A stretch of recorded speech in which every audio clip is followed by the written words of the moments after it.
할렐루야. 사랑하는 성도 여러분, 8월 23일 수요일 아까베 시간이 돌아왔습니다. 오늘은 예레미야 24장 1절부터 10절 말씀으로 함께 은혜를 나누도록 하겠습니다. 예레미야 선지자는 남유다 선지자로 40년 가까이 활동하면서 남유다를 향하여 모두 12편의 설교를 하게 됩니다. 오늘 본문의 환상도 이 12편의 설교에 속하는데요. 아마도 선지자로 활동하던 후반기쯤에, 그러니까 시드기야 왕의 시대, 남유다가 멸망이 눈앞에 다가온 어느 때쯤의 설교로 보여집니다. 오늘 본문에서 예레미야는 다시 한번 마음 아팠던 과거의 사건을 끄집어내어서 남유다에게 심판을 예언하고 하나님의 뜻이 무엇인지에 대해서 하나님의 마음으로 호소하는 내용이 등장합니다. 오늘 본문을 보니까 1절에 느부갓네살 왕이 유다 왕 여호야김의 아들 요고냐와 유다 고관들과 목공들과 철공들을 예루살렘에서 바벨론으로 옮긴 후 이렇게 되어 있습니다.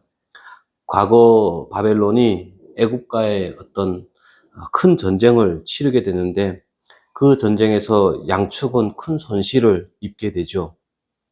양축은 패자도 승자도 없이 각각 퇴각을 한 적이 있습니다. 그때 바벨론 왕이 여호야긴이라고 불렸던 요고냐 왕을 세우는데, 이 요고냐 왕이 바벨론을 배신하고 친애굽 정책을 펼쳐서 바벨론으로부터 독립을 꾀하게 됩니다. 그러자 이 소식을 들은 느부갓네살 왕이 다시 재무장하여 예루살렘을 침공하게 되죠. 바벨론 왕은 손쉽게 예루살렘을 정복하였고 요고냐 왕의 왕위를 폐위시키고 그리고 포로로 잡아갔던 그 마음 아팠던 사건을 지금 예레미야는 끄집어내어서 말씀을 전하고 있다라는 겁니다. 말씀의 내용을 보니까 예레미야 선지자가 여호와의 성전 앞에서 두 강주를 보았는데 그 한 강줄에는 극히 좋은 무화과가 있고 한 강줄에는 나빠서 먹을 수 없는 극히 나쁜 무화과를 보았다라고 합니다. 하나님께서 예레미야에게 묻습니다. 무엇을 보았느냐? 예레미야가 대답하죠. 좋은 무화과와 나쁜 무화과를 보았습니다. 이에 대해서 하나님께서 해석을 해 주십니다. 한 강주리에 있는 좋은 무화과는 포로로 잡혀간 사람들을 상징하는 것이고, 내가 좋은 무화과처럼 그들을 돌보고, 나쁜 무화과는 포로로 잡혀가기를 거부하고 혹은 애굽으로 도망간 사람들을 상징한다. 나는 나쁜 무화과 나무를 세상에 흩으며 칼과 기근과 전염병으로 멸절시키겠다, 이렇게 말씀하십니다. 이 사건과 환상을 통해서 전해지는 메시지는 분명합니다.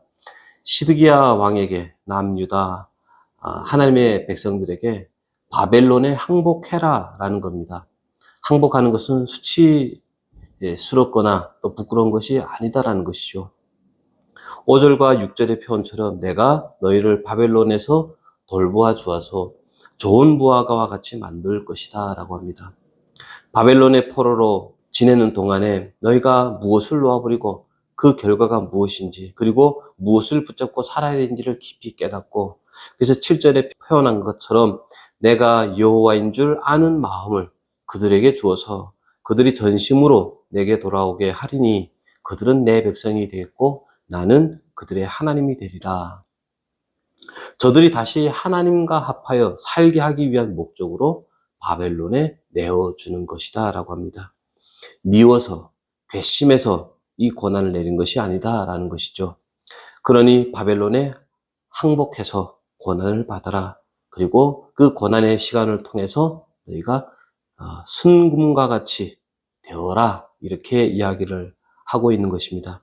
그래서 예레미야는 1차와 2차 포로로 끌려갔던 그 아픈 상황을 다시 한번 이야기하면서 제발 항복하자.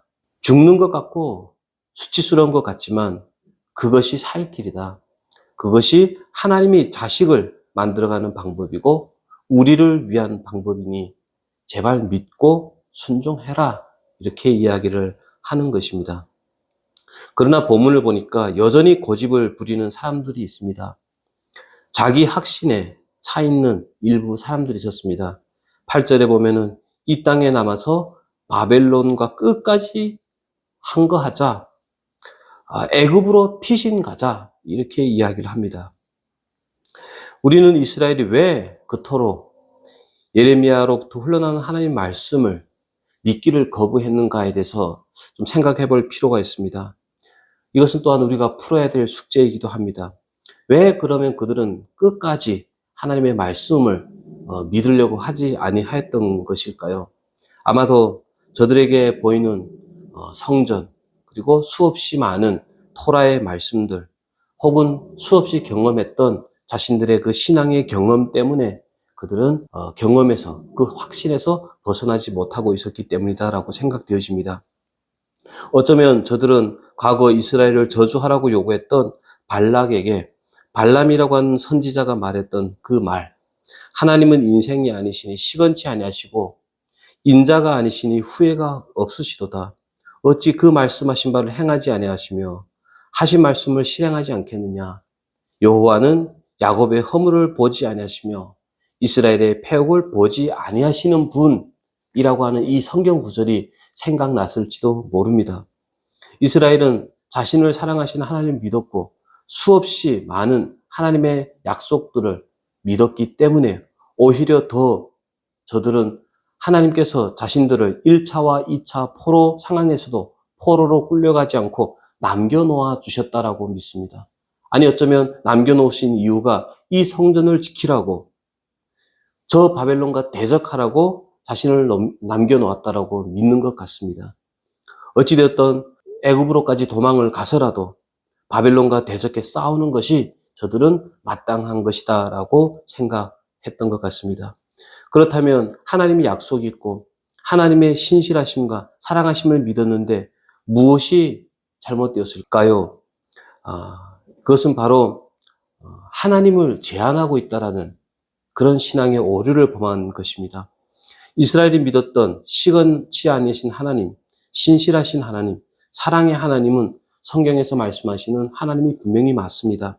그러나 그 시건치 아니하심과 신실하심과 사랑하심은 다 무엇을 목표로 주어지는지에 대해서는 이스라엘이 이해가 부족했던 것 같습니다. 성경에서 하나님을 소개할 때 사용되어지는 신실하심과 은혜로우심과 자비하심, 이 모든 것들은 실패한 자식을 바르게 만들기 위한 하나님의 속성을, 말씀을 드릴 때 사용되는 용어들입니다. 우리는 단순히 잘하면 복 받고 잘못하면 벌을 받는 그런 기계적인 존재가 아니라 그보다 더 귀한 하나님의 자녀이기 때문에, 그렇기 때문에 하나님은 이 하나님의 이름에 걸맞는 자녀로 바르게 살게 하기 위해서 약속을 지키시기도 하고 인내하시기도 하면서 자비와 사랑을 베푸시면서 그렇게 우리를 대하신다라는 겁니다. 그뿐만인가요? 하나님은 우리가 하나님의 자녀답게 살게 하기 위해서 더 많은 열심을 내시는 분이시다라고 성경은 이야기를 합니다. 자신의 아들 예수를 내어주신 분이다라고 성경은 이야기를 하죠.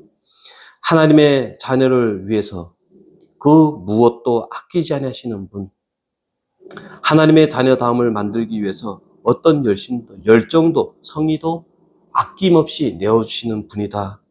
그래서 그것은 때로는 아픔으로, 때로는 매로, 때로는 위로로, 때로는 자비로 이렇게 표현되는 것이었습니다. 이스라엘은 바로 이 하나님에 대해서 잘 알지 못했던 것 같습니다. 우리도 마찬가지입니다. 우리도 우리의 방법, 우리의 생각, 우리의 경험이 전부다라고 생각하면 안 된다라고 합니다. 하나님은 나의 생각보다 크시고 하나님의 지혜는 우리 지혜보다 높으셔서 우리의 기대와는 다른 방법으로도 일하실 수 있는 분이다. 이 사실을 잊지 말고 그분의 지혜와 권능에 순종해야 되는 것이 우리의 자세인 것입니다. 이것을 놓쳐버리면 어느새 우리는 하나님을 거역하는 자로, 마치 오늘 본문식으로 이스라엘이 그랬던 것처럼 하나님을 거역하는 자로, 하나님 하시는 일을 제한하거나 방해하는 걸림돌이 되어 있을 수도 있다는 겁니다. 우리의 지나친 확신과 또 그 경험에 붙잡혀 있다면 우리가 누릴 수 있는 복과 은혜와 진리에서 벗어날 수 있다라고 성경은 경고를 하고 있습니다. 우리는 본성상 하나님을 잘 믿지 못합니다. 하나님 섬기기를 위하여 무릎을 꿇지 않는 족속입니다. 그래서 늘 하나님이 져서 승리를 만들고 죽으셔서 생명을 만드시는 분이다라는 사실을 애써 부인하고 거부합니다. 꼭 그렇게 하셔야만 합니까? 이겨서 승리를 말할 수 있었으면 좋겠고, 죽지 않고 거쳐서 생명을 만들어낼 수는 없습니까? 이렇게 우리는 주장하고 싶어 합니다. 그러나 우리는 늘 예수가 어떤 길을 갔는지를 기억해야 됩니다. 예수님은 하나님이셨습니다. 권능과 위엄과 영광에 있어서 성부 하나님과 동일하신 분이셨습니다. 그런데 예수님은 하나님과 동등됨을 취할 것으로 여기지 아니하시고, 이기적으로 움켜잡지 아니하시고, 자신을 비우시고 인간의 몸으로 이 땅에 태어나시고 십자가의 부끄러움을 개의치 않으시고 고난과 수치의 길, 죽음의 길을 묵묵히 가셨습니다. 왜 그렇게 갈 수 있었다라고 성경은 이야기합니까? 하나님의 지혜가 최선이기 때문에, 그것을 알고 있기 때문에 예수는 그렇게 묵묵히 자기 길을 갔다라고 합니다. 우리 모두 신앙의 여정을 살아갈 때 하나님의 뜻이 무엇인지, 어떤 것이 신앙의 정도인지에 대해서 고민하고 갈등할 때가 있을 것입니다. 그러나 그럴 때마다 우리가 반드시 기억하고 놓치지 말아야 될 것은 하나님이 최선이시다. 하나님이 우리의 생각보다 크시다. 지혜가 높으시다. 이 사실을 믿고 하나님의 통치와 그 하나님의 기뻐하심에 우리의 소원과 가치를 묻고 또 내려놓을 수 있는 그런 믿음이 필요하다는 겁니다. 져서 승리를 만드실 수 있는 그 하나님을 바라보면서 살아가는 것, 그게 신자의 지혜다, 이렇게 성경은 이야기를 합니다. 부디 오늘도 여러 갈등 고민 가운데서도 하나님의 하나님 되심을 붙잡고 또 그렇게 믿음의 길을 걸어가시는 저와 여러분 되기를 주의 이름으로 축원합니다. 기도하겠습니다. 살아계신 하나님 아버지, 오늘도 자신의 생각 가운데 하나님을 묶어두고 끊임없이 거부했던 이스라엘의 모습을 봅니다.